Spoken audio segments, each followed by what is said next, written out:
Hi, I'm Dave Bodie, and in this video course, you are going to learn about the fundamentals of audio recording.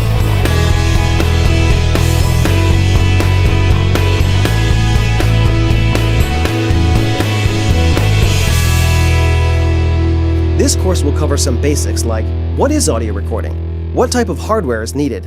Input and output connections, what microphones do and which mics to use, recording instruments, software, and more. So, what is audio recording? Audio recording is simply the capturing of a sound source, the conversion from analog to digital information, and the storage of that information. There are dedicated systems used for recording, editing, and manipulating audio, and they are referred to as digital audio workstations, or DAW. A DAW includes components like a computer, an audio interface, audio editing software, and at least one device for adding or modifying musical note data. The software is the core of a DAW system, but we'll talk more about that later. There are also portable battery-operated systems for recording audio in the field or on location, which we'll get into more later in this course. One concept that we will refer to several times in this course is signal-to-noise ratio. Signal-to-noise ratio, often abbreviated as SNR or S/N, compares the level of a desired signal to the level of background noise. This signal-to-noise concept can apply to many things in electronics and imaging, but in audio, background noise can literally be noise in the background, but it can also be noise generated by your microphone, noise from the preamp, noise from a guitar amplifier, or noise generated by the electronics in the analog to digital conversion itself. Getting more signal to noise means a cleaner, clearer recording, and it's a fundamental concept in recording. Let's take a look at this example. In this example, I've moved the microphone a good distance away from me, and I've also turned on my air conditioner to introduce some background noise. Now what I've done is leveled the audio so that my voice is the same as it would be if the microphone was closer. Now I'm going to move the microphone closer and let's check that out. Alright, now we're in the same exact location, but this time I've moved the microphone back to where it was before. The air conditioner is still on, I'm speaking at roughly the same level, and what you end up with is a sound where my voice is louder, but the sound that we don't want, the air conditioner, is softer. And that is an increase in signal to noise. We've gotten more of the thing we want and less of the thing that we don't want. Okay, here is a less extreme example. Again, the microphone is a good distance away from me and I'm speaking at the same level that I was before. But now we don't have a large noise source such as my air conditioner. Now we're picking up ambient noise in the room, which is some of my own voice reflecting off the walls. It's also the birds outside. Okay, there's no birds right at this second. It's also my computer running and any other tiny little vibration that's happening in this structure is being picked up more now that the microphone is further back and we have to boost the overall level to make my voice the same as it was before. Now that the microphone is back where it should be, you can hear that the ambient noise will have dropped off and my voice remains about the same. The tonal characteristics of my voice have changed a little bit because now you're getting a more direct sound rather than more of a reverberant sound where my voice is bouncing off the walls as well as getting a direct sound by the time it gets the microphone when it's out there. And now you're getting more of the direct sound and much less of that. A very important property of sound is that it becomes weaker as you increase the distance to the sound source. The amount of change is controlled by the inverse square law, which states that when the distance from a sound source doubles, the sound level decreases by 6 decibels. The principle of the inverse square law applies to sound in a free field. A free field is a space with no reflective surfaces, and because there aren't any real places like this where you will be recording, the results won't be as exact, but they will be dramatic. The doubling of distance and 6 decibel decrease is a noticeable decrease, as a decrease in 10 decibels is considered to be about half as loud. The decibel is a logarithmic unit, so a 1 decibel increase is not a perceivable change. A 3 decibel increase is barely noticeable, and a 10 decibel increase is perceived as being about twice as loud. This is important because as you have the distance between the sound source and the microphone, you increase the volume by 6 decibels, which is a substantial amount. But what happens to the ambient sound in the room? The ambient sound in the room is nearly the same level throughout the room. This is because ambient sound has been reflected many times within the room until it's essentially non-directional. Let's say you are trying to mic someone outdoors, but there is a car running directly behind them. The distance from the microphone to your subject is 2 feet. The distance from the microphone to the car is 10 feet. At that distance, the person speaking is around 70 decibels and the car is around 50 decibels. By moving the microphone closer to the subject by 1 foot, half the distance, you will have increased the level of your subject by 6 decibels, but the car would only have increased by 0.9 decibels. If you cut the distance in half again and put the microphone 6 inches from your subject, they would increase again by 6 decibels, but the car would only have increased another 0.5 decibels. Making this change would have resulted in your subject being 12 decibels louder and the car being 1.4 decibels louder, which works out to making your subject about twice as loud without really increasing the level of the car.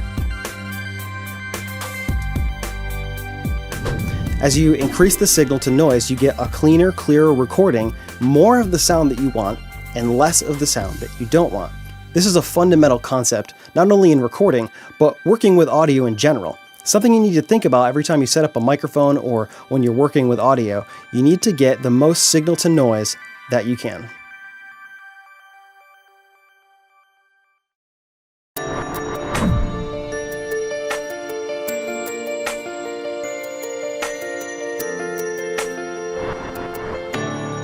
All digital recording will need some sort of device for the analog signal to be converted into digital bits and bytes.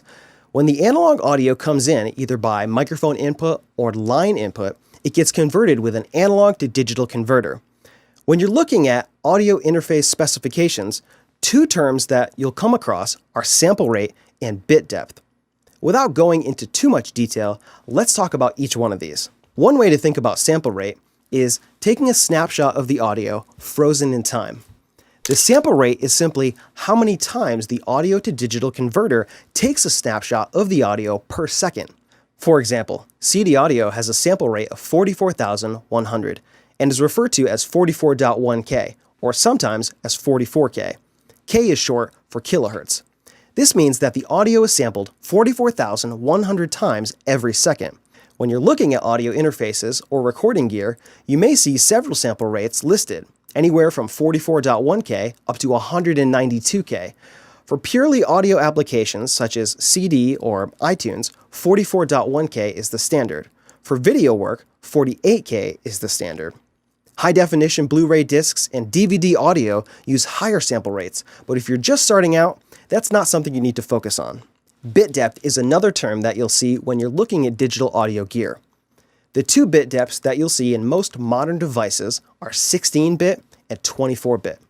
Let's take a look at one sample of audio. This sample contains all of the frequency of the sound and the amplitude of the sound. If we take the amplitude of the signal, which is represented vertically, and break that up into segments, we get an idea of what bit depth looks like. The more segments, the more resolution of amplitude we can achieve.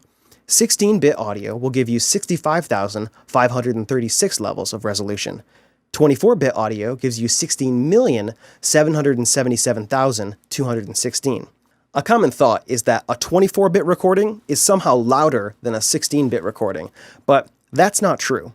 What a 24-bit recording will help with is very soft signals that fall close to the noise floor. Because you have more data to work with, you'll be able to resolve more of the detail and therefore have a cleaner signal to work with. I would recommend that you record everything in 24-bit if you can. In summary, sample rate provides frequency resolution and bit depth provides amplitude resolution.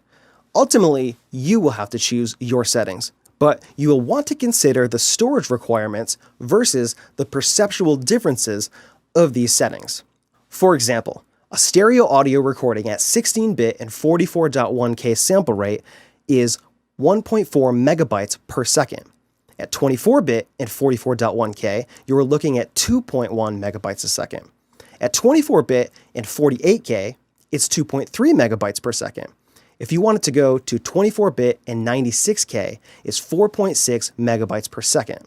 I usually stick with 24-bit at 48K, as it is a standard for video and converts to 44.1K and 16-bit without any perceivable loss in quality. An analog to digital converter is not an extra device that you will need to get. Analog to digital converters, or ADCs, and their counterparts, digital to analog converters, or DACs, are built into audio interfaces, phones, MP3 players, computers, TVs, DVD players, etc. Anything that works with digital information and outputs sound will have a DAC or an ADC. It's important to know a little bit about them because when you are looking at audio interfaces or recording gear, you will see these specs listed, and comprehending them can be a little bit confusing if you don't have an understanding of some of the basic principles involved. When you are purchasing new audio gear, don't be tempted by getting something with the highest sample rate, which might be 192 kilohertz. First, you will have to know if you can even tell the difference between a 192 kilohertz recording and a 48 kilohertz or 44.1 kilohertz recording. If you are selecting a new audio interface, there are many more factors that will play into the decision. The great thing is that the tools available today are all very good and can produce excellent recordings. We'll talk more about audio interfaces later in this course.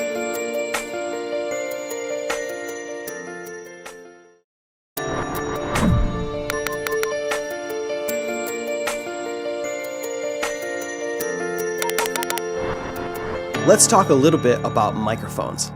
Microphones convert acoustic energy into an electrical signal. The topic of microphones is complex, but for this course, we're going to focus in on a few basic types of microphones. The two most common types of microphones are dynamic and condenser. Dynamic microphones are highly dependable, rugged, and reliable. Dynamic microphones are fairly simple in construction. In fact, they work much the same way a loudspeaker does, only in reverse. There is a diaphragm that is attached to a small coil of wire. The coil is positioned in the field of a permanent magnet. When the sound waves move the diaphragm, it also moves the coil and produces a small electrical current. And this is the signal of the microphone. It is because of this construction that they are common on stages where ruggedness is important. Although dynamic microphones are not super accurate, modern dynamic microphones sound fantastic and are widely used in recording and live productions. Condenser microphones are different from dynamic microphones for a few reasons. The diaphragm element, which is the component that moves when it gets excited with sound, is much lighter compared to a dynamic microphone. Because the element is lighter, it can respond much faster to vibrations and is much more accurate than a dynamic microphone. Condenser microphones also contain electronics to make them function. Because of the more delicate construction and electronics, condensers are not quite as rugged or durable as dynamic microphones. To make these electronics function, all condenser microphones need power. Some condensers use a battery, but more often they use something called phantom power. No, not that phantom. Phantom power, in the context of professional audio equipment, is a method of transmitting power through microphone cables to operate the active electronic circuitry. All microphones have a polar pattern that indicates how sensitive the microphone is to the sound coming from different directions. You can think about this like a flashlight in a dark room. Wherever the light is emitting is where the microphone is most sensitive to sound. An omnidirectional pattern responds to sounds in nearly all directions. A cardioid pattern looks like a fat heart and rejects sound from directly behind the microphone element. Supercardioid and hypercardioid have slightly narrower patterns in the front, but start to accept sounds coming from the rear of the microphone. These microphones reject sound from a rear angle. A shotgun microphone has a pattern that is very narrow in front and has a narrow response from the rear, but does a good job of rejecting sounds from the sides. Let's take a look at some different microphones and see how they respond to sound coming from different directions.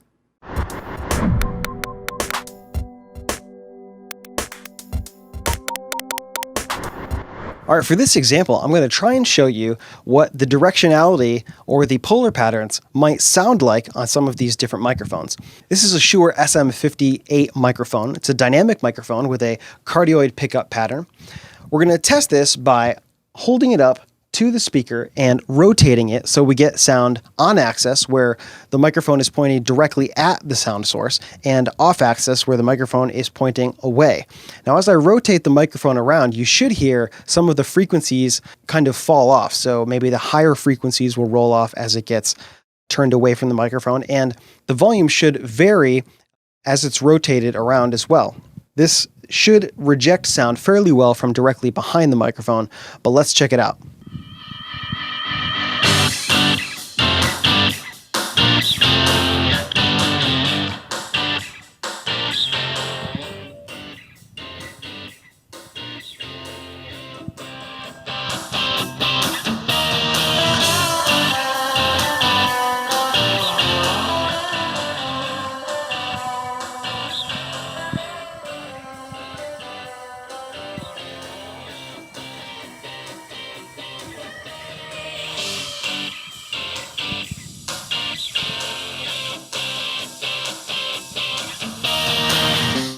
All right, up next we have a Behringer ECM 8000. This is a measurement microphone, but it can also be used in recording as well. It's got a very small diaphragm and it's a condenser microphone. Now this microphone is an omnidirectional microphone, so it should pick up sound fairly well from all around. Let's check it out.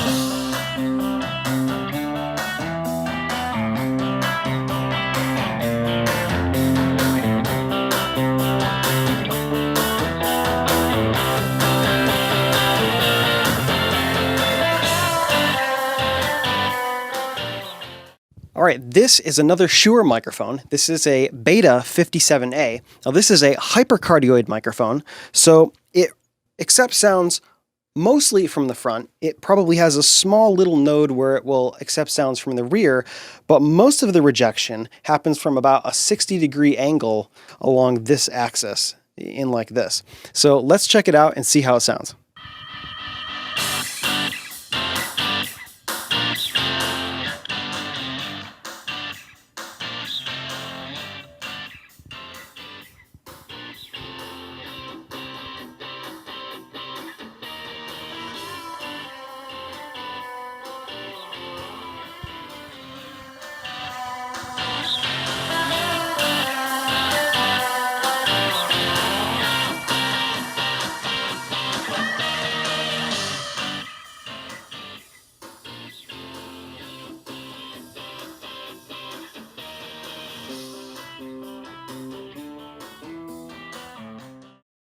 All right, this ridiculous looking contraption is a shotgun microphone on a shock mount with a boom pole attached. The microphone is actually just this cylindrical black object here, and the rest of it is the apparatus to hold it for video productions, things of that nature. Now this is a Sennheiser microphone. I believe the model is an ME66, and because it's a shotgun, most of the sound is going to come from directly in front of the microphone. It's going to reject sounds extremely well from the sides, and it may pick up sound just a little bit from behind the microphone. I'm going to use the boom pole here to manipulate it because this is a very large microphone. Let's see what it sounds like.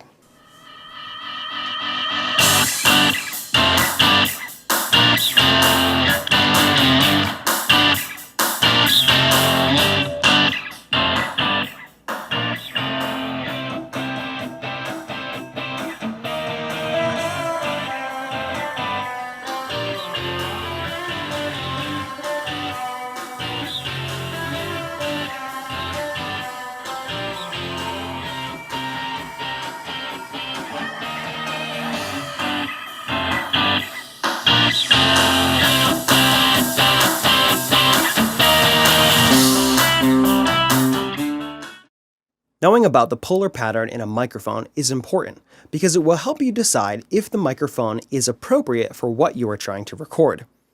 Directionality in a microphone can be a good way to focus in on the sound source, but directionality also causes proximity effect.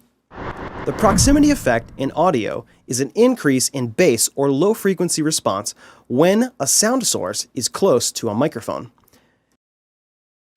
This is good to know because it can help with some sound sources and make other sound sources a nightmare to control. For instance, proximity effect can be good to beef up a voice, but if the singer or speaker is varying the distance from the microphone, the bass response will be all over the place. The only microphones that do not exhibit proximity effect are omnidirectional microphones. Here's a quick demonstration about proximity effect. I will start this test with this large diaphragm condenser microphone with a cardioid pickup pattern, and then do the same test with an omnidirectional microphone. I will start a few feet back, read a line, step closer, and read it again. Listen to how the bass will shoot up as I get right up on top of the microphone, and then compare that with the omnidirectional microphone. You may be wondering what this black circular thing is here.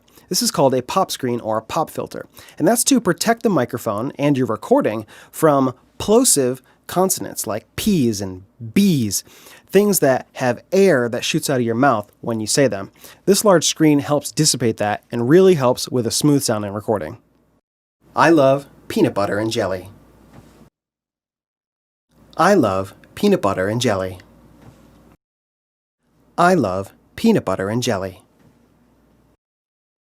I love peanut butter and jelly. I love peanut butter and jelly. Now we'll try the same test with an omnidirectional microphone. I love peanut butter and jelly. I love peanut butter and jelly. I love peanut butter and jelly. I love peanut butter and jelly. Hopefully you have just heard that as I got closer to the microphone, the bass in my voice increased substantially. This can be a great way to beef up vocals or drums or another instrument that you're recording. But like I said before, it can also present a lot of problems if perhaps you're recording something that already has a lot of low frequency information in it, or you're using a microphone that's extra sensitive to bass or low frequencies. Something you definitely need to keep in mind when you're using directional microphones, be it condenser or dynamic or whatever. Proximity effect can help or hurt your recordings.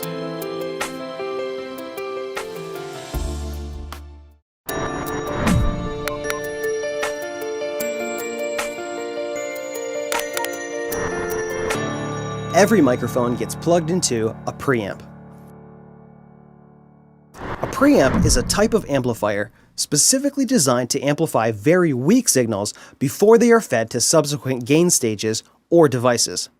Preamps are commonly used to bring things like the output of a microphone up to a level where more equipment can work with the signal. Similarly, magnetic pickups, as used in guitars and basses, are generally run through a preamp to prepare the signal to be used by other equipment downstream. Preamps are called upon to deliver extremely high amounts of gain while introducing very low amounts of noise and distortion. Your microphone input on your laptop or computer has a preamp, although it's terrible. Many audio interfaces have preamps built into the unit, and there are standalone preamps as well. You can also find preamps in a mixer that has microphone inputs. Okay, in this demonstration, I thought I'd give you an idea of what the effect of a microphone preamp has on an actual microphone. So in this demonstration, the microphone that you're actually hearing is this large diaphragm condenser microphone here that is running through a preamp. Now this Shure Beta 57 dynamic microphone is running into the line level input of my audio interface, which is channel number 1. Now over here on the screen you can see I have two inputs that are recording, and you can see the levels here. The first one is this microphone right here. The second one is this dynamic microphone that I'm talking in here. Now you can see that technically you don't actually need a microphone preamp to get signal from this microphone. As you can see right here, I do have signal. But you can see the difference between this channel and the condenser microphone that is running through a microphone preamp is the level is much greater on the microphone that's running through a microphone preamp. Now, this microphone does have a more substantial, hotter output, which means it has more voltage at the same level compared to this dynamic microphone. But this microphone's further away. This microphone's right up against my face. And still, even if I get right on top of this microphone and shout right in it, 1, 2, 3, you're still only getting about -18 with the gain, which is not very much at all. It's also worth noting that this would only really work with a dynamic microphone because phantom power is not transmitted over line level inputs. So the only way to use a condenser in this type of situation is if you had a condenser with a battery. But using a line level input with a microphone is not a very good idea unless you run it through an external preamp. You can see that the level is not very usable. So what you'd have to do is, after you've made your recording, is boost the overall volume in the track, which would bring up all of the noise that's in the track as well. Because there is inherent noise in every recording. You just don't hear it as much because you have so much signal that the noise is really, really low. But when you don't have a lot of signal and you bring everything up, the noise comes up with it. So now let's check out this same microphone when plugged into an actual microphone preamp. So now I have plugged this microphone into the front panel, which is the same exact channel. And by doing so and switching this mic line input selector, now it's running through the microphone preamp. And you can see now that I have a much healthier signal to work with. It's still not as hot as this condenser microphone, but that's just because this microphone doesn't have as great of an output, and it's also running through a different preamp, which has a different gain structure, so the two levels are not exactly comparable. But you can see that the level we have to work with, now that it's running through a microphone preamp, is much greater, and we have a lot more flexibility, a lot cleaner of a signal to work with, and we'll get a lot less noise in our recording. So, microphone preamp with the microphone, always the way to go. Another device typically used in recording studios and live productions is a direct box, sometimes called DI unit, DI box, or simply DI. A DI is used to connect a high impedance line level unbalanced output to a low impedance microphone level balanced input, usually via XLR connector. Put simply, DIs are used to connect an electric guitar, electric bass, or keyboard to a microphone input. The DI performs level matching, balancing, and more to minimize noise, distortion, and ground loops. If you are close to your audio device, you may be able to plug your bass or keyboard directly into a line level input. If you have to run a cable more than 15 or 20 feet, use a DI and an XLR to go into the mic input of your device.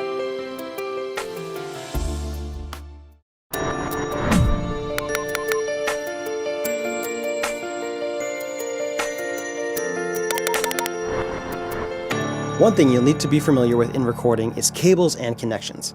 Connecting a microphone to a preamp or a guitar to an amplifier requires a cable. In the analog world, there are balanced and unbalanced connections. Balanced cables and connections are designed to reject external noise from radio and electromagnetic sources, and balanced cables can be run long distances without picking up noise. There are also different connections that you will need to know about. Professional microphones, for example, use an XLR connection. The XLR connector is a style of electrical connector primarily found on professional audio, video, and stage lighting equipment. The connectors are circular in design and have between 3 and 7 pins, but for almost every microphone, it's only 3 pins. These pins carry the signal from the microphone to the input of your device. Pin 1 is ground, pin 2 is positive, and pin 3 is negative. These pins also carry phantom power. This connection has many names like TRS, phone plug, audio plug, quarter-inch cable. It was invented for use in the telephone switchboards in the 20th century and is still widely used today in both its original quarter-inch size and miniaturized versions, 3.5 millimeter or approximately 1/8 inch, and 2.5 millimeter, approximately 3/32 inch. The connector's name is an initialism derived from the names of the 3 conducting parts of the plug, the tip, ring, and sleeve, hence TRS.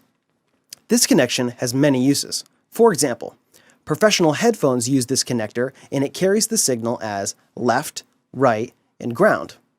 On balanced outputs of a device, this would be positive, negative, and ground.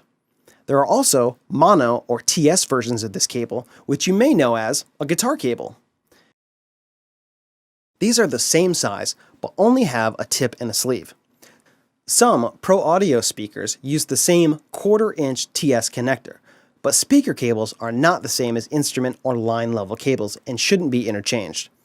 There is more to TRS cables and connections, but these are the basics. An RCA connector, sometimes called a phonoconnector, is a type of electrical connector commonly used to carry audio and video signals. The name RCA derives from the Radio Corporation of America, which introduced the design in the early 1940s. These cables are used for many things, such as video, line-level audio, digital audio, speaker connections, and more. The use of quality cables is especially important when using RCA cables for a digital connection. You may see cables bunched together in a group called a snake. An audio snake is used for getting several cables to the same location while minimizing size. Typically, these will be a combination of XLR and TRS, or just XLR connections. One end will typically have a box with inputs, and the other is a fan of cable ends with the corresponding outputs. There are also several kinds of adapters that you can get to help you connect one kind of cable to another kind of cable. Here's an example of a 1/8-inch tip ring sleeve to a female 1/4-inch tip ring sleeve. This will be useful if you needed to connect a set of professional headphones where you had a stereo 1/4-inch cable or tip ring sleeve 1/4-inch to an input that only had a 1/8-inch tip ring sleeve plug, such as a laptop or MP3 player. If you wanted to connect those to your professional headphones, you'd need an adapter just like this. Here's another useful adapter. This is a male 1/4-inch to female RCA. So this would be useful if you needed to connect a male RCA cable and go into a 1/4-inch input. And here's the reverse of that. This is a male RCA to a female 1/4-inch. This would be useful if you maybe had to go from a RCA output to a 1/4-inch input. So you plug this into your RCA output, you plug a 1/4-inch cable into here, and that would go to your 1/4-inch input. Here's another cool adapter that I have laying around. This is a female RCA to female RCA adapter.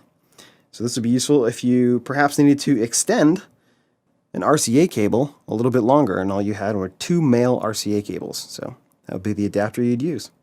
Here's another example of kind of an obscure adapter. This is a 3/32 inch mono plug or tip sleeve going to a stereo 1/8-inch or tip ring sleeve plug. I used this on an old Korg metronome that I needed to go to headphones. Here's another adapter, this larger one here. This is a tip ring sleeve 1/4-inch to female XLR connector. Now this will be useful maybe if you were going from a balanced output and you needed to run that to something with an XLR balanced input. Here's some different type of adapters. This is a tip ring sleeve or stereo 1/4-inch male to 2 1/4-inch female.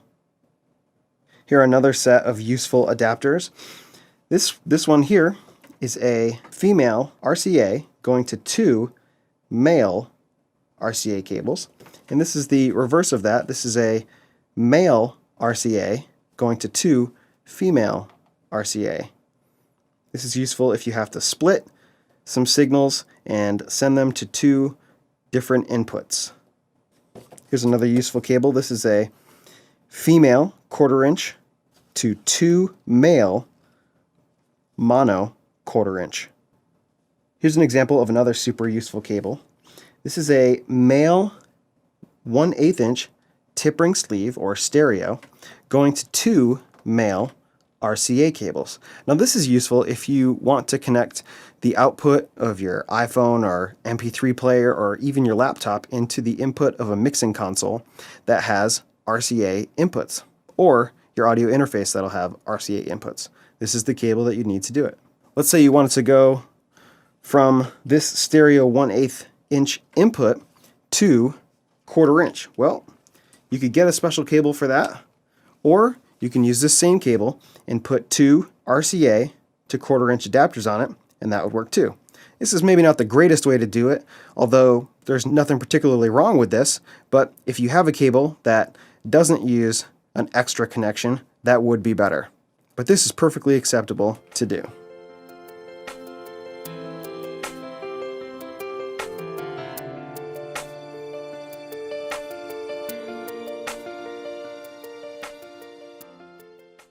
Another cable type that you'll come across in the recording world is MIDI.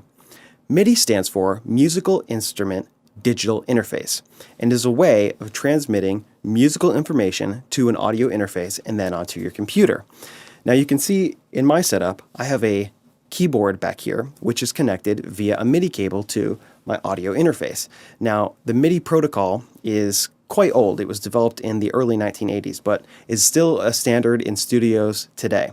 You'll find newer keyboards will use maybe a USB type protocol to send the same sort of information to a computer, but it's not necessarily any better than the good old MIDI standard. Now, MIDI contains information about the notes that you're playing, the velocity or how hard you press the keys. It has information on your sustain pedal, when you press the sustain pedal and when you release it, on the pitch bend wheel, on the modulation wheel, and more. You can use MIDI for all kinds of information to control all kinds of different devices. You can have a MIDI keyboard control several rack units of sound samplers for a live performance type application, or you can have a very simple application like I have going on here, where I'm taking a keyboard and I'm using the MIDI output of the keyboard going to the MIDI input of my audio interface, and that's how I'm getting the musical note data and other data into my computer.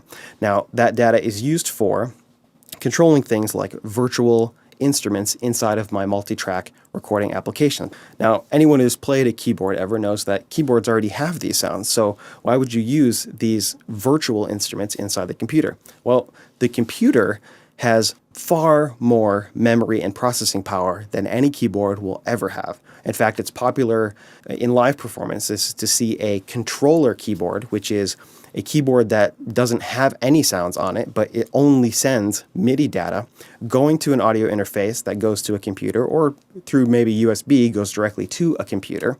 And then the computer will host all of those sounds, your piano sounds, your drum sounds.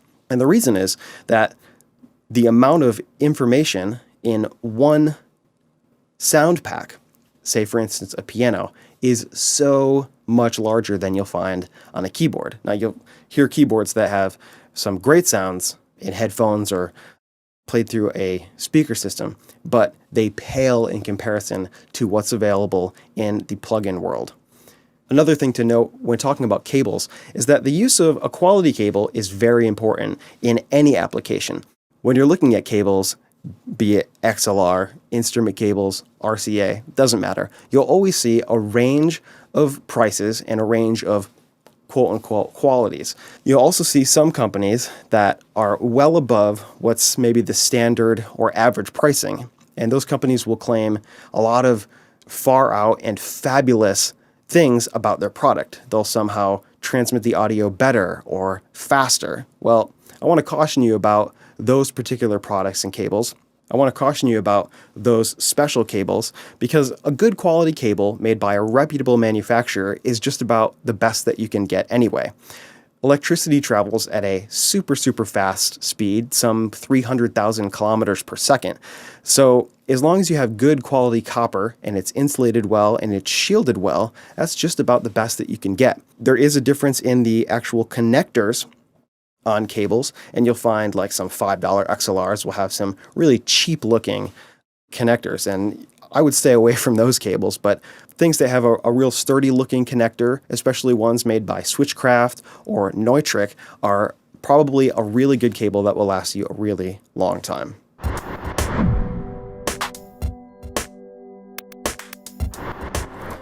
All right, lastly, let's talk about how to wrap a cable. Now, in my opinion, there are two ways to wrap a cable. There's the right way And then there's the wrong way. Now, the wrong way looks like this. If you take the cable and you bring your elbow up in this kind of motion, you're wrapping the cable the wrong way. Doesn't matter what kind of cable it is. It could be an XLR cable. It could be an instrument cable. It could be a 50-foot 12-gauge power cable. It doesn't matter. That's the wrong way to do it. And here's the reason why. When you wrap the cable like this, what you're doing is you're making a lot of twists in the cable because all these loops are going the same way. And so when you undo this, you'll find that the cable has a twist in it. See, if we put this cable together, it wants to be twisted together. And that means that there's a slight twist of the cable over the length of it. What this means is that your cable will never ever lay flat on the ground.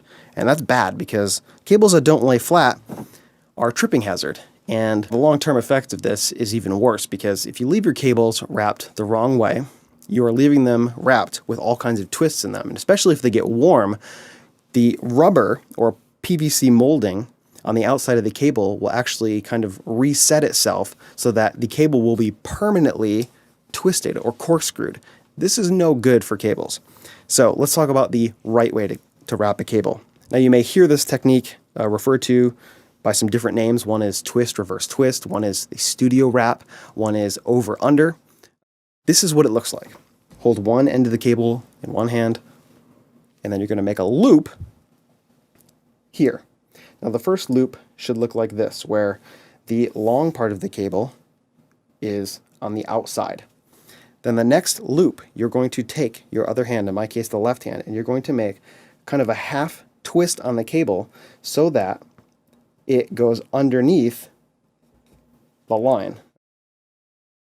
Now, let me show you what that looks like again. Here's the first loop, like this. And I actually twisted that over. And now here's the next one where I'm going to twist it under. So the cable actually goes underneath. The long part of the cable is underneath this loop. And we do the next one, and we make an over twist. Then we do another one, and we go under. And so you twist one way, and then you twist back the other way. And by doing this, you're essentially not twisting the cable at all because you are twisting it one way for one loop, and then you are twisting it back the next way for the subsequent loops. And what you get is a cable that essentially doesn't have any turns in it whatsoever. So if you were to take both sides of this cable and pull them straight, the cable would be absolutely dead flat. That's exactly what you want. Now, if you end up wrapping your cables a whole bunch of times the wrong way, you basically will never be able to wrap those cables up the right way ever again because they will have twists in them.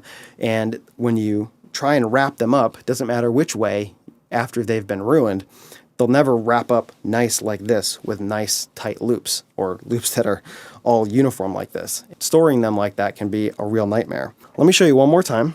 So we do the first loop like this, we make a twist, we do the next loop and we twist underneath. We do another loop, we do the next loop underneath. Now,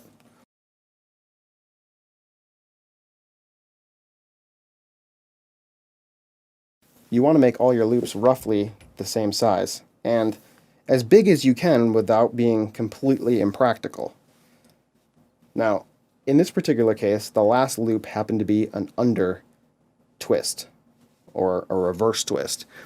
Now, it's really, really important that when you secure this cable, now in this case I'm using a Velcro strap, that you keep both ends of the cable on opposite sides of the coil. And you want to keep them on the same sides as you coiled them. And the reason is, if you accidentally pull this side underneath the cable, you will create a whole bunch of knots, literal knots in the cable. And that can be annoying as well. So the only real trick to this is making sure when you secure the cable or tie it up that the ends remain on the sides, and then when you pull it out again, you grab the right end of the cable and make sure you're not pulling it back through the loop. Now, it's also okay to cheat the last part of the cable. So in this particular case, the last loop feels like it should be an under loop or a reverse twist, but it's perfectly acceptable to do the last loop and double it. So you do two twists in the same direction.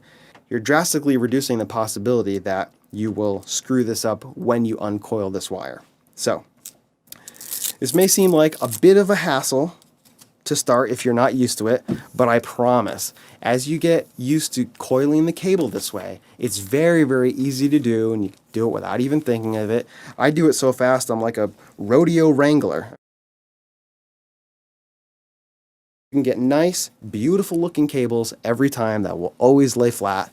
So except for cables that are super short, like maybe under 3 feet, you can wrap every cable this way and always be sure that it's going to lay flat and come out looking beautiful, and always wrap up nice the next time.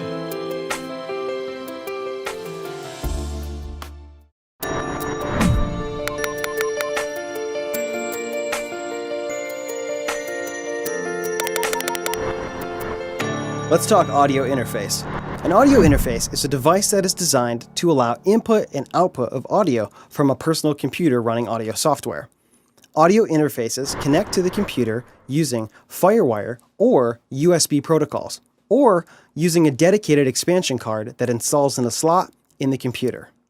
Some of the features you'll find in these audio interfaces, although not all features are found on all interfaces, are mic level audio inputs, line level audio inputs, instrument level audio inputs, line level audio outputs, SPDIF format optical or coaxial inputs and outputs, AES EBU format digital input and outputs, ADAT optical format 8-channel input and output, studio monitor control features such as mute, dim, volume control, speaker switching, headphone outputs with volume controls, MIDI input and output, built-in DSP for low latency cue mixing, built-in DSP for effects such as reverb or delay while tracking.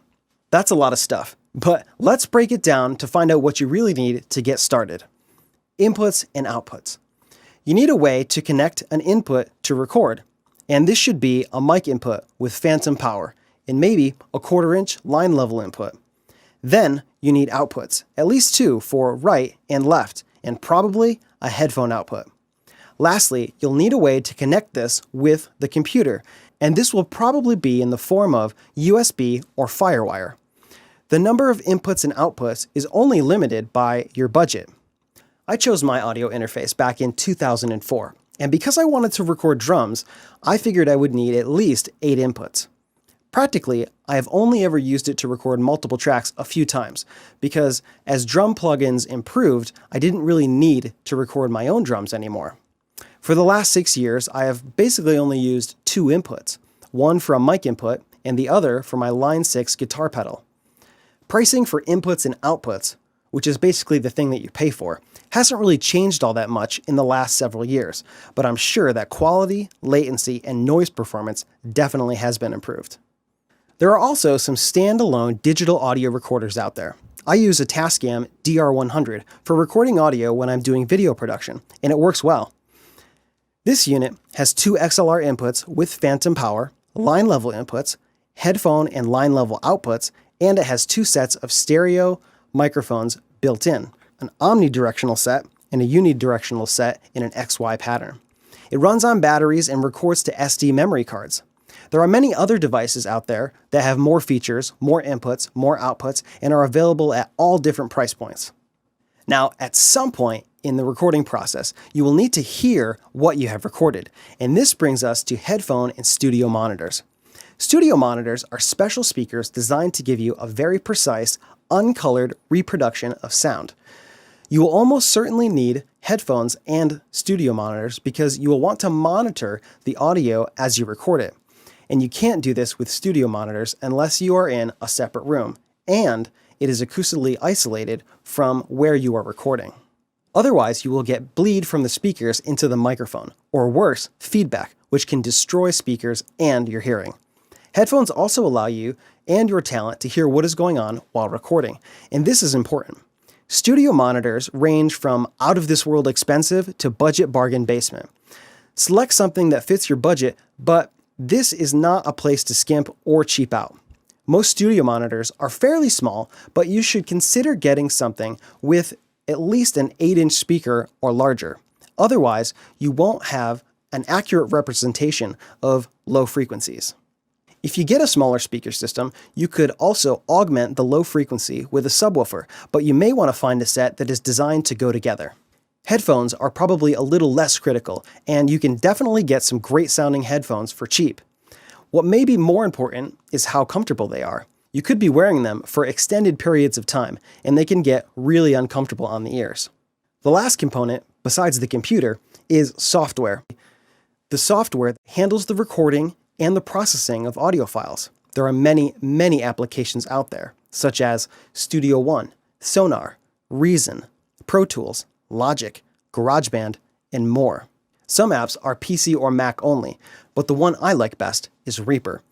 Reaper is a powerhouse of an application, supports just about any hardware, uses nearly every kind of plugin, is consistently updated, the install file is very, very small, and it's cheap.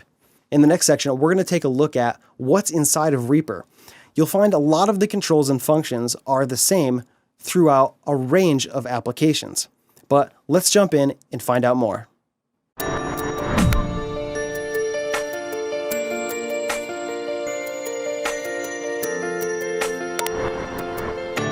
So here we are inside of Reaper. Now, what you're seeing inside this program is somewhat similar to what you'll find in many audio recording applications. Even though there are several out there, they all have some similar traits. For example, this section right here is called the transport controls. And here's where you'll find the play, pause, record, and loop or repeat buttons. You can also rewind and go to the beginning of your project or the end of your project with that button. You also find your time indicator here. This gives you your actual time, and this is a representation of how many measures and beats you are at any given time. So if we go back to the beginning, you see we're at measure 1, beat number 1. And that's helpful for when you're recording music. Now you also see this kind of layout in many programs. This is a representation of the track mixer, and it's kind of similar to the old way of mixing where you might be using a tape recorder and then you would play that tape recorder back through an actual hardware mixer, an analog mixer. And so this gives you fader controls and some routing. This is a mute button, so we can mute this particular channel or solo this particular channel. And yeah, it also gives you this button here, record, arms the track for recording, which makes it able to record. You can also set the input here. And if you pull this up here, you can also put in plugins or effects on these tracks, and that's where they would lie here. Very similar to if you're using a hardware mixer back in the old days, and you would use a physical reverb, for example. You would insert that into a particular track or into a particular subgroup and send instruments to it. Now, this section up here is where we have the actual recorded sound sources. So you can see here, let me get rid of this mixer panel. And so here you can see what multi-track recording is all about. Each one of these tracks or lanes is a separate instrument. And you can see that if I solo this, you will hear on this channel, it's a Rhodes keyboard. If I solo this channel, it is a pad or a synth kind of sound. This is a high guitar part, which I just named. This is the bass guitar. This is a rhythm guitar. Here's another rhythm guitar and another rhythm guitar. And then down here we have what's called a track folder or a subgroup. Some other applications may refer to it as a subgroup. This is the drums. Now we have individual drum tracks in here. So this one right here is the kick drum. And you can see here, those are the actual waves from the kick drum recording. We scroll down, we can take a look at, this is the snare drum. Actually, the snare drum has reverb on it.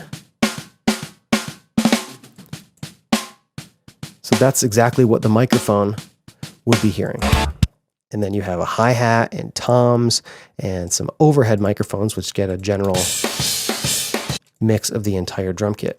And so with this kind of setup, you have a lot of power and flexibility. For example, if I was recording an entire band, I could theoretically plug in each instrument into an audio interface and record the entire band's performance with all of the instruments on a separate track, just like this. I mean, imagine if this were the drummer right here. These were two separate guitar players and a third guitar player right here. And maybe this guy's the bass player. Let's scroll that up. Here's another guitar player who has some cool stereo effects that he's playing. Here's a keyboard player, and here's another keyboard player. And we could have vocals and on and on. The number of tracks that you can play back in a system like this is only limited to the processing power of your computer. Now, my particular computer can run more tracks than you'd ever need to. I've done projects where I've recorded somewhere in the neighborhood of 50 to 60 different vocal tracks, doing a lot of vocal percussion and things of that nature. It also gives you the ability to adjust the volume of each track, not only globally by moving this fader here, or this volume fader. So we could make this quieter. We can make it louder. But the other thing you can do in these applications is do something called track automation. And that means that you can adjust the volume over time. So as this plays, I can put in a keyframe here and then put another one here. So now you can see this is the volume, what they call an envelope.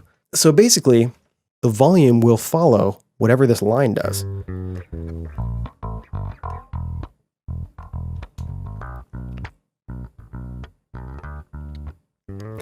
And that is a very, very powerful tool for when you are mixing all of these instruments together. It gives you the ability to really, really finesse the various volumes of different instruments. If you have a singer who sings a particular passage quieter, you can boost that whole passage up. So you can not only automate the volume of a track, you can also, in modern applications, automate nearly every parameter that has any adjustment whatsoever. This button here brings up all of the automation properties for this particular track. So we can automate the volume, the pan, the volume pre-effects, the mute. We can also automate where this track is going. So right now, this bass is being sent out to a separate channel, which is adding some more kind of subharmonic frequencies. And we can automate that by clicking here. We can also automate the send to the sub, pan, and mute. And also we can automate all of the effects that are on this channel. So I have an EQ on here, which is giving it a little bit of a curve. And I also have a compressor here, which is kind of just regulating a little bit of the dynamics of this bass guitar. And in here, I can automate all of those parameters, and it can get very complex, but that just shows you some of the power that's available in these audio applications. Now, like we said before, this is a multi-track recording and editing application. But that doesn't mean that you have to record more than one track at the same time, or even play back one of the more than one track at the same time. For instance, you could imagine that this might be a recording of an entire band, where we have the drummer, the guitar players, the bass guy, and maybe two keyboard players. When in actuality, I was the one who recorded all of these instruments. I recorded each track individually. So I would set up a track to record, arm it for recording, go back to the beginning here, and I usually set up a metronome in here so I can hear where the beats are. And then I would record. So I'd lay down my guitar and so on and so forth. And that really is one of the most powerful aspects of this program is you can basically go back and record over and over and over again until you get it right.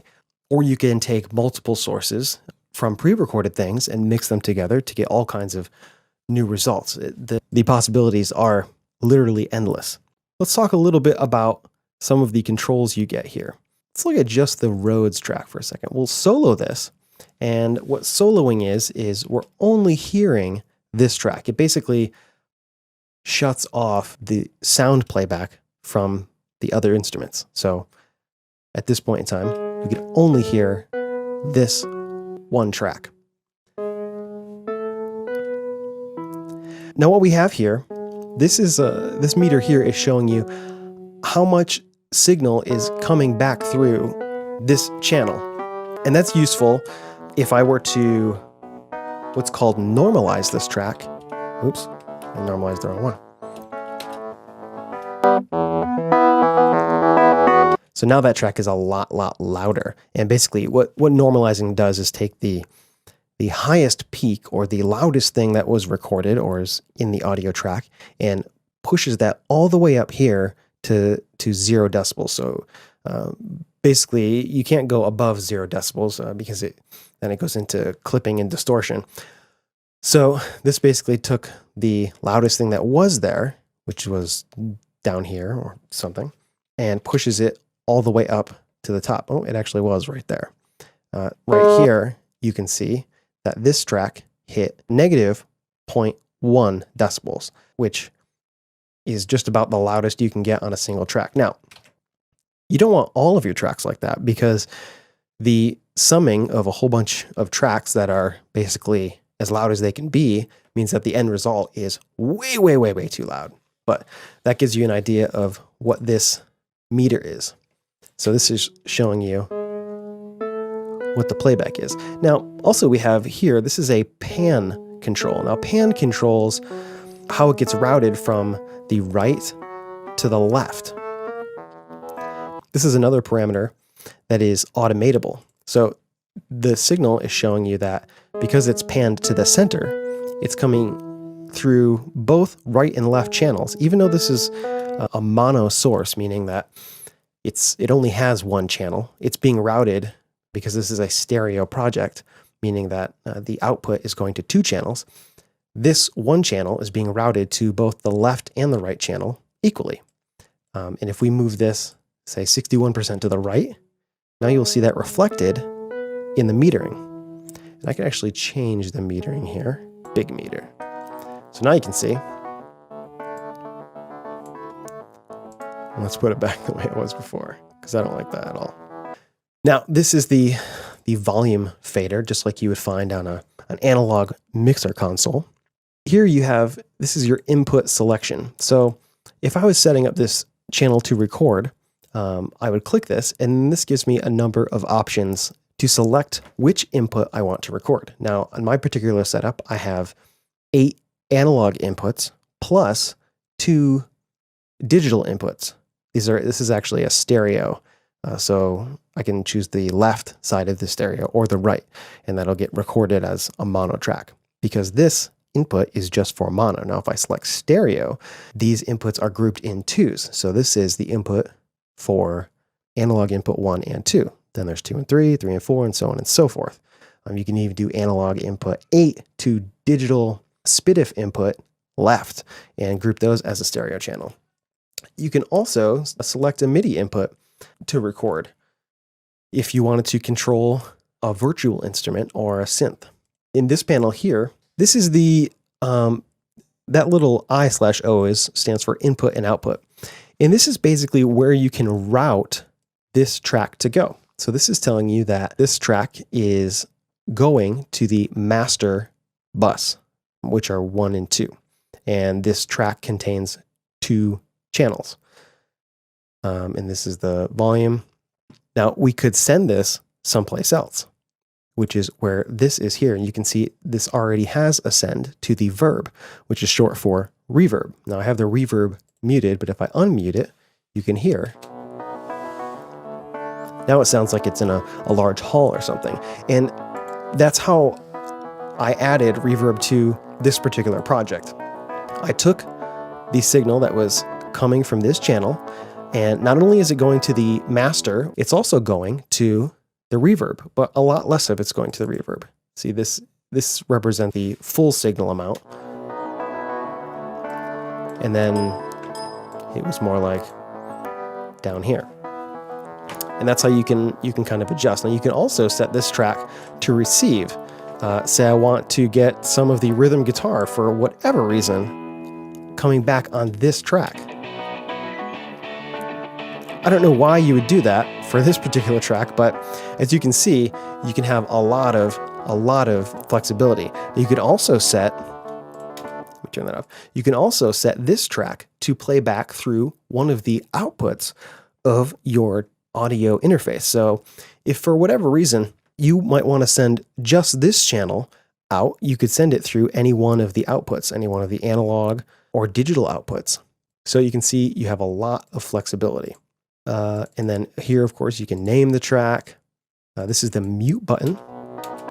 So it's actually solo and muted at the same time, which doesn't really do much. And then here is where you can add effects. You can see right here, it says effects. And this is when you click it the first time in this particular application, it brings up the browser to browse what effects you might want. So we could add, say, an equalizer here to this channel. And now you basically have a power button for this, which tells you that the effects are now bypassed or they are enabled. So with an EQ, for example, let me solo this, we could take and modify the frequency bands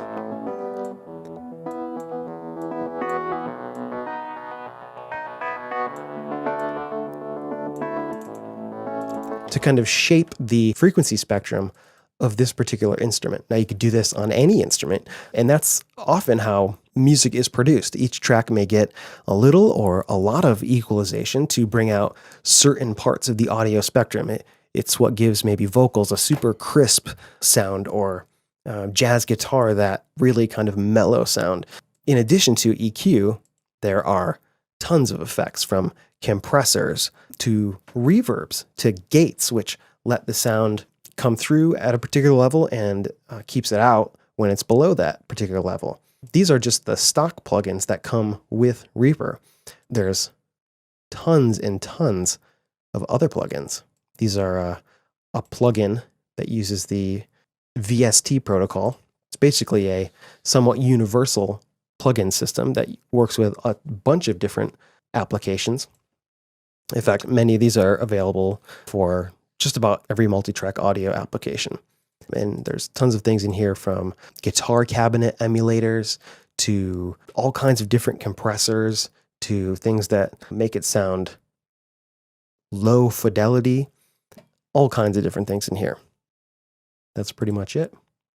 So you can see with all these controls, you can get a ton of flexibility in how you can record and then what you can do after it. Now, in addition to that, we can come in here and take this WAV file and we can chop it up. So we can come in here and slice it here. We solo this up. We can move this part over. We can take this, copy it, and now this section here will basically repeat. You see, I caught a little bit of the end of that phrase there, but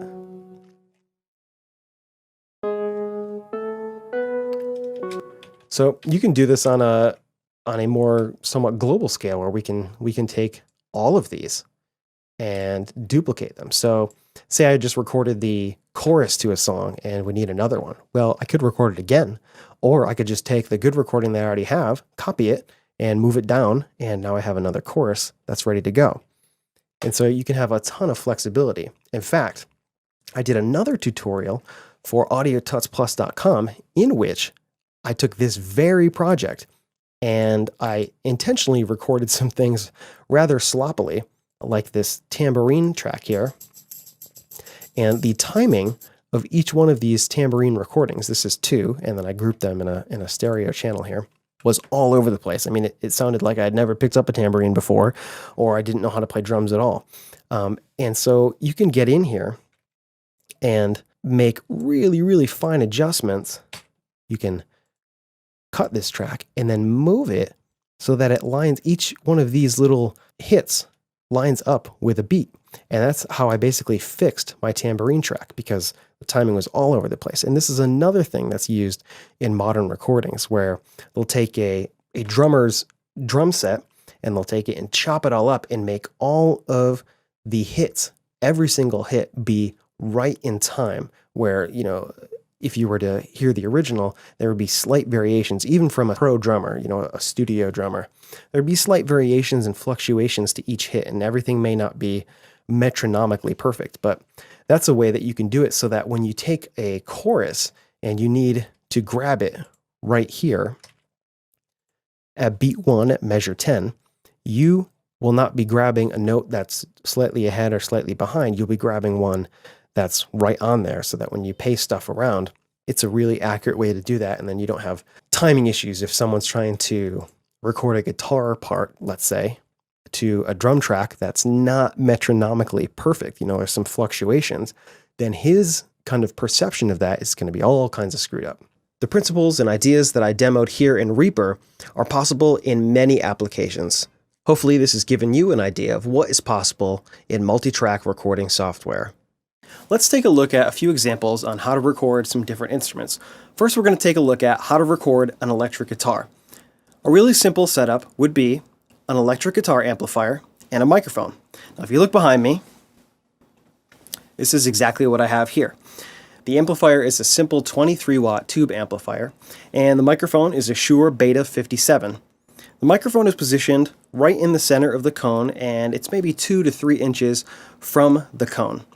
Now, setting up the microphone this way, pointing directly towards the center of the cone, will give you a good amount of high-frequency response. As you move the microphone away from the center of the cone, you'll get less high-frequency detail. It's also worth noting that when you mic an instrument, or even the human voice, that your results will never sound exactly like it sounds to your ear, especially with an electric guitar amplifier. Because of the way the frequencies radiate from the speaker cone, it doesn't sound anything like it does to your ear. A lot of the high frequencies come straight out of the center of the cone. Most guitar players that I've seen playing on stages and even in the studio don't position their guitar amplifiers so that they are getting a direct kind of feed from this high frequency beam coming from the center of the speaker to their ear. A lot of times you'll see guitar players with their amplifiers on the ground where it's pointing at their knees. So they are hearing something that's quite different than what a microphone pointed directly at the center of the speaker is going to hear. Now you can position the microphone further away, but just like in our other example, that'll get less direct sound and more of an ambient type sound. That may be the sound you're looking for, but let's check out what this setup sounds like. All right, I have my microphone plugged into my audio interface, and I have set the gain so that the loudest sound coming from my guitar at this particular amplifier level will be around -6 decibels. Now, a lot of times in the recording world and the audio world, the volume spectrum is represented from -infinity to 0 decibels. 0 decibels would be the loudest thing. Anything above 0 decibels would be what's called clipping, and that's a type of distortion, and it's very, very bad. A pretty bulletproof technique is to take the loudest possible sound that you're going to get and make that -6 decibels. That gives you about 6 decibels of headroom, or kind of room above the loudest thing, and it gives you a margin of safety. So let's check out at this volume what we got going on here.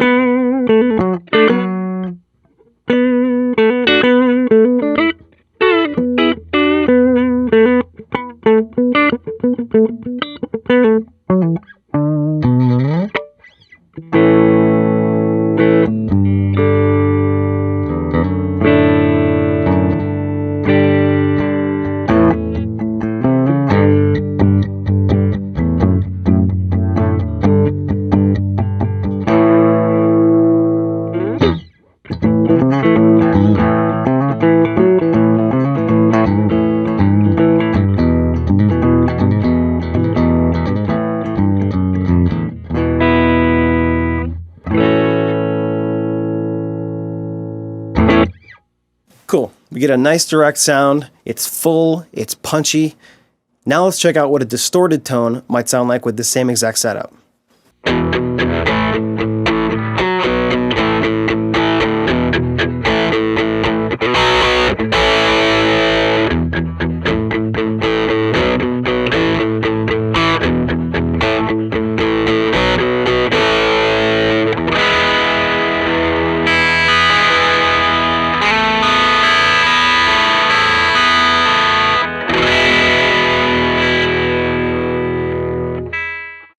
with the same microphone at the same distance away from the speaker, changing out these variables, changing the tone, changing the EQ, changing your guitar settings, your pickup settings, your tone settings, you can get an almost limitless number of tonal possibilities. Now, the way I have my guitar amplifier set up right now with both the clean and the distorted signal are with the equalization knobs pretty much flat. So it doesn't have a lot of boost in the low end or the high end, or it's not cutting any mid frequencies. It's just flat right across the board. And generally that gives me a good palette of tone to work with. Now I can further modify that in my recording application with EQ and other sounds. Now I should also tell you that when you're recording electric guitar, it's always a good idea to record a dry signal. So you'll notice that my guitar amplifier didn't have any reverb, it didn't have any compression, it's just my guitar going right into the amplifier. No extra pedals. Now if in your setup you use some compression pedals or some overdrive pedals before the amplifier, that's totally cool to use. That's part of your tone. Anything like delay, chorus, reverb, those kind of modulations and time-based effects, you want to add those after in the recording application because you'll have a tremendous amount of control over them then, whereas if you kind of bake them into the sound now, you're basically stuck with whatever you have. It can make editing a nightmare because as you cut a sound with reverb and kind of trim it and mash it together with other clips, it can sound really messy, and it's a much smoother sound if you record a completely dry signal and then add all of those other effects later. Now you can also get some different tones by using a different microphone. In this situation, I'm using a dynamic microphone, but you could use a large diaphragm condenser like this microphone. You could use a small diaphragm condenser. You have a lot of options. You can also kind of vary the situation by moving the amplifier in your space. If you put your amplifier in the corner, which is how I have mine set up, you may get more low frequency response in your microphone because as you put a sound source in the corner, you're kind of reinforcing the lows. So by putting the amplifier in the middle of the room or near another wall, you may get some different, more desirable sounds. So you have a lot of options, moving things around, changing microphones. This is a basic setup that can get a lot of different tones without very much work. Using an electric guitar amplifier and a microphone is not the only way to record electric guitar. This device here is the Pod X3 Live, and this device models guitar amplifiers, guitar speaker cabinets, stomp boxes, and other effects all inside this hardware unit. Now what I use this for when I'm recording is much more basic. I use it to emulate guitar amplifiers and speaker cabinets, and the microphones that would be miking those speaker cabinets. Inside here you can select from a number of different amplifiers and how those are hooked up to some virtual speaker cabinets. So you could have a Vox AC30 amplifier hooked up to an 8x10 Ampeg bass speaker cabinet, and then use that with a Shure SM57 microphone, and then even vary the position of the microphone all inside of here. I use this to get a lot of different tones very, very quickly. In this way, I don't have to have a whole bunch of amplifiers. And the sounds that this produce can be very, very accurate and very, very good if you know how to tweak them. Now, a lot of the sounds do take a good amount of tweaking to get them to sound nice and natural. The good thing about this is that when you're recording, you don't have to have your studio monitors off like you might if you were using a microphone in the same room, because if you had a microphone live in the same room and your studio monitors on, it could present a big problem with feedback and destroy your speakers and or your hearing. This way, you can hear exactly what you're playing and exactly what's being recorded. Whereas if you use a guitar amplifier and a microphone, you may be hearing one thing, but the microphone shoved right up into the speaker may actually sound a good bit different. So this type of setup, using this Pod X3 Live, gives me a lot more repeatable type results. Now, this is not the newest model, but there's nothing wrong with it. It sounded fantastic when it came out, and it still sounds fantastic today. You can also record bass guitar in the same way using a device just like this, because along with all those amplifier models and speaker models, it also has a lot of bass amplifier and bass speaker models that you can make all kinds of combinations with and record your bass guitar just like this. And in that way, it gives your bass a lot more tonal possibilities for recording. Now, one other way that you can record both your electric guitar and your electric bass, which we'll go into more later, is plugging your instrument directly into your audio interface and then doing the amplifier and cabinet simulation later, digitally, like all digitally in the computer. Line 6 has a plugin called Amp Farm, which is basically all the features of this pedal, but in software, and they probably sound a little bit better. It also is a little bit easier to see because, well, you have pictures of stuff, and that's kind of easier to see than just some lines of text. But there's also some other great plugins, Amplitude by Native Instruments, and there's some free ones like FreeAmp 3, Dig. If you do some searching around, you can find some great guitar amplification simulation stuff out there, and that'll give you tons of possibilities. Plugging your guitar or your bass directly in to your audio interface and recording the dry signal gives you a ton of options down the road. So you can add any amp that you could possibly think of, and you get just tons of variations and tons of options. It may not be the fastest way because you can definitely get lost in all the sounds and all the combinations, but it is a super cool way to do it, and it gives you tons of options.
All right, let's look at how you might go about recording bass guitar.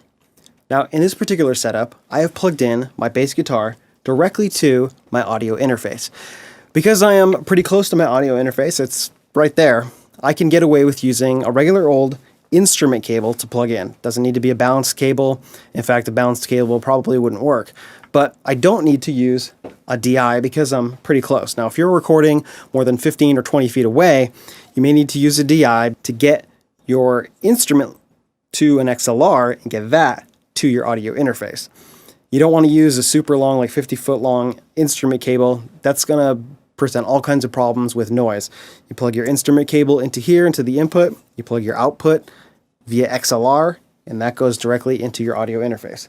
But because I'm so close, I can get away with this. Now, not all bass guitars are the same. This is a really nice bass guitar. It's mine, I love it.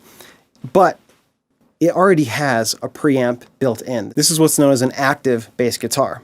Because it has a preamp, it takes a couple of batteries, and this control section down here is different than you'd find on maybe your standard, Fender Jazz bass or something, with just magnetic pickups, a volume and a tone, and maybe a pan pot from going between pickups. The output on here is a lot louder than you'll find on a passive bass.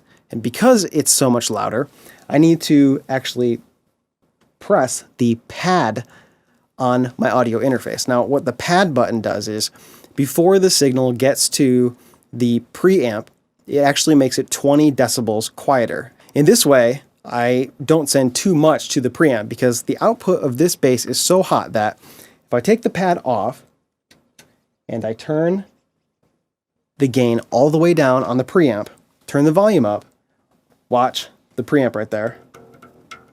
That red light that you see is clip. I'm sending so much information that even with the preamp turned all the way down, it's too much and it's clipping, it's going into distortion. That's bad. So I put the pad on there and then I turn the preamp volume up just a little bit. And now I get a nice juicy signal, and it's not so much that it's pushing into distortion. Now, another way that you can record bass guitar is just like we recorded electric guitar. You can use a microphone on your bass amp. I do not prefer this method of recording bass guitar, and here's why. In general, I think bass guitar amplifiers are awful.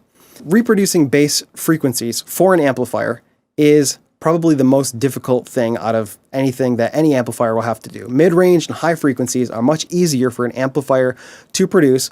Now, making the situation worse is that our ears detect distortion in bass a lot faster than distortion in the higher frequencies. And that distortion creates a lot of other nasty harmonics and makes the bass just awful. Because bass amplifiers are pretty cheap, they are not very accurate, and so they introduce a lot of distortion. And it's not the good kind of distortion. It's not like tube distortion, you know, gritty. It's distortion like nasty, mangled waveforms distortion. And that does not sound good. Now, if you have a real high-end bass amplifier, it may work for you, but in general, recording your 150 watt practice amp is not going to be a super great sound. Now, if that's your only option, go for it, and you know it's going to be better than nothing.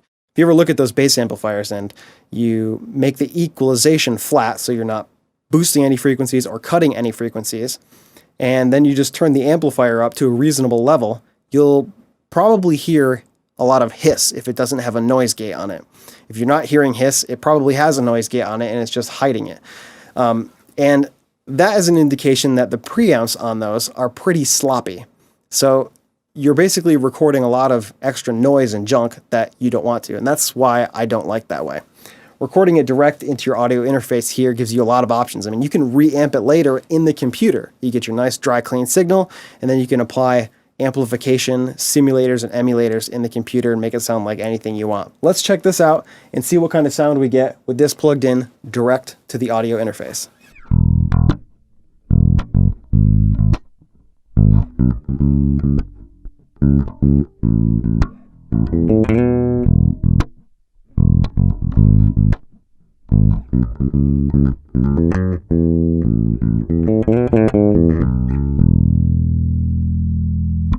It's a pretty nice sound. Now, on an active bass, often you will have tone controls that are different than a passive bass.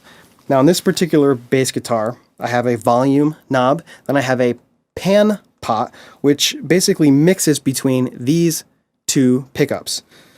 All the way this way is this pickup, and if I turn it all the way the other way, it's this pickup. And there's a detent in the knob, if you can hear, right there, where it clicks in the center. And that means it's basically equal amounts of both pickups. Now, there's also 3 tone pots on here. And what these do, this is high frequency, mid frequency, and low frequency. And there's a detent in these as well.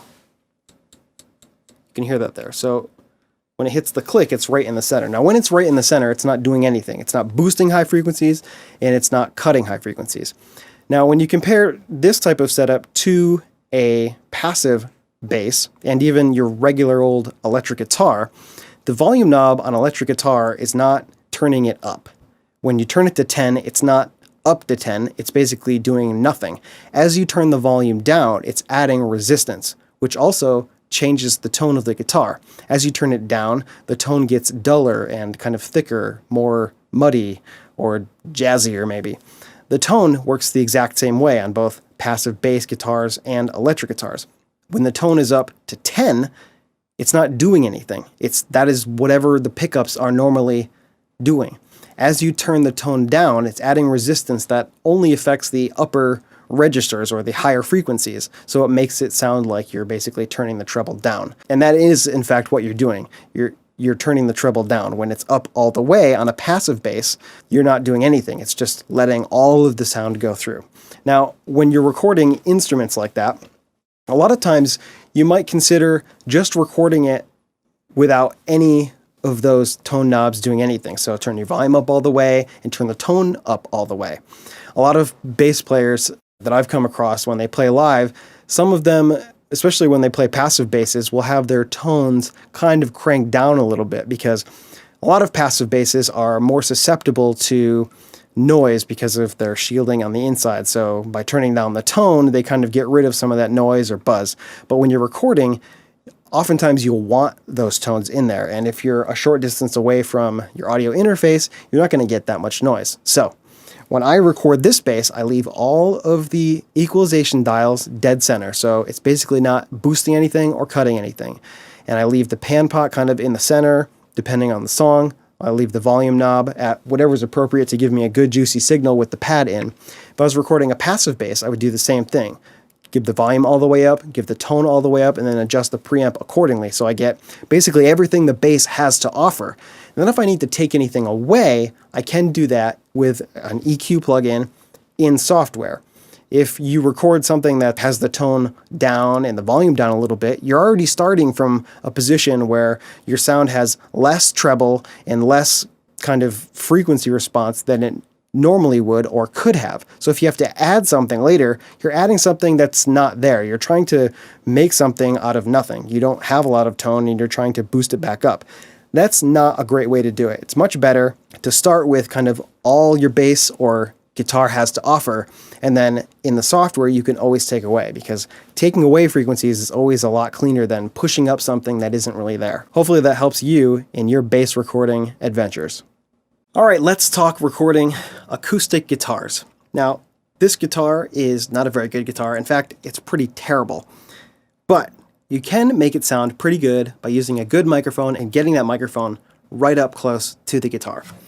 Now, this particular microphone that I'm using is an MXL 991. It's a very, very inexpensive small diaphragm condenser microphone with a cardioid pickup pattern, but it sounds very good. I use this microphone all the time with video productions where I'm recording people's voices inside, and a shotgun microphone would not work out well for that because you get a lot of nasty reflections. But this microphone sounds great on a lot of sources, not just voice.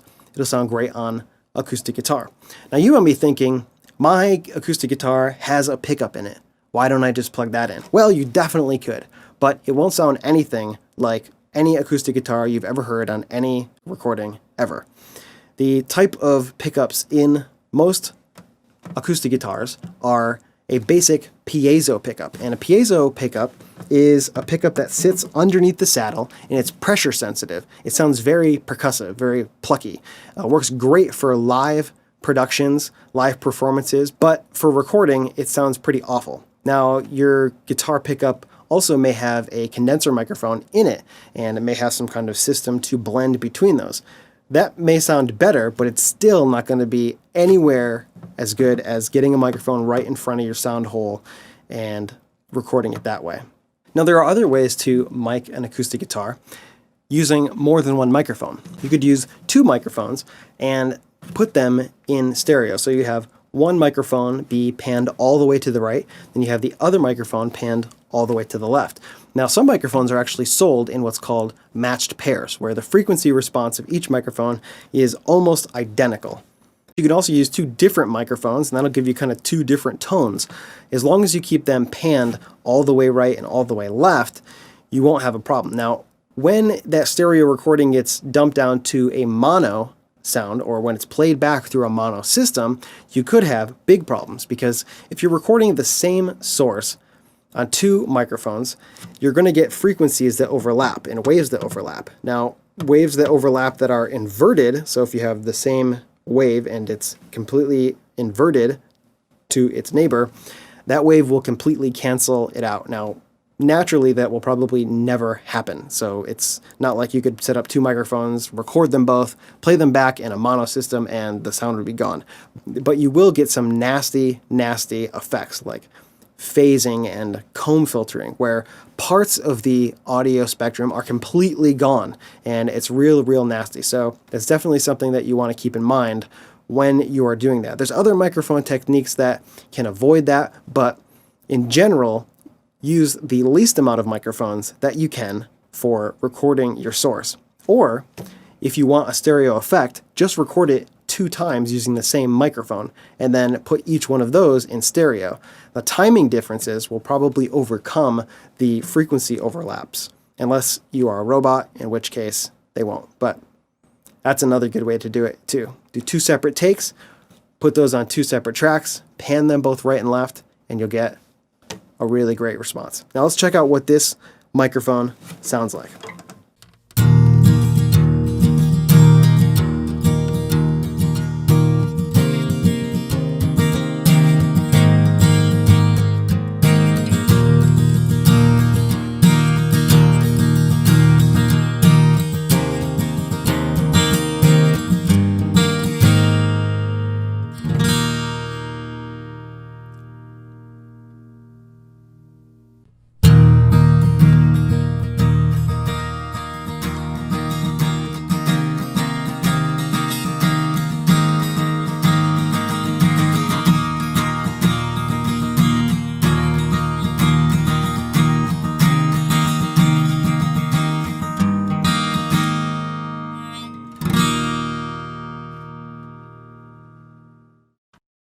Now that sounded pretty great with an inexpensive microphone and a guitar that's in pretty bad shape and is already not a great guitar to start with. Imagine what that would sound like with a great sounding guitar and a great sounding microphone. It would sound fantastic. But it just goes to show you can get some great results even with some modest equipment. Now how about recording singing or someone speaking doing a voiceover? Well, you definitely could use a dynamic microphone or a small diaphragm condenser, but if you can afford it, a large diaphragm condenser like this one is a great choice.